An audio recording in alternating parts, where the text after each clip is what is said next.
మహబూబ్ నగర్ జిల్లాలో రోడ్డు ప్రమాదం సంభవించింది. ఆగి ఉన్న లారీని కారు ఢీకొట్టడంతో తల్లి కొడుకు చనిపోయారు. మరొకరికి తీవ్ర గాయాలయ్యాయి.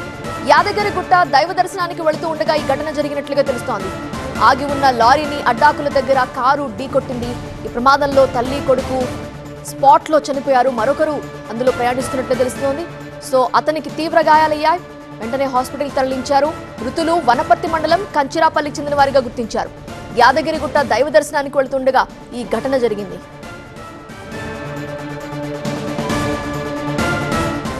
ప్రమాదానికి సంబంధించిన దృశ్యాలే మనం చూస్తున్నాం. వెంటనే అక్కడికి అంబులెన్స్ చేరుకుని గాయాల పాలైన వ్యక్తిని ఇమీడియట్ గా తీసుకెళ్తున్నారు. స్పాట్ లో తల్లి కొడుకు చనిపోయారు.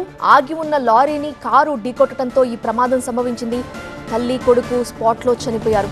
కారు పరిస్థితి కూడా మీరు చూడొచ్చు. ముందు భాగం పూర్తిగా ధ్వంసమైపోయిన దృశ్యం చూస్తున్నాం. అడ్డాకుల దగ్గర ఈ ప్రమాదం జరిగింది.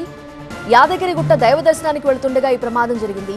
మహబూబ్ నగర్ జిల్లాలో జరిగిన రోడ్డు ప్రమాదం ప్రతి ఒక్కరిని కలిచివేస్తోంది.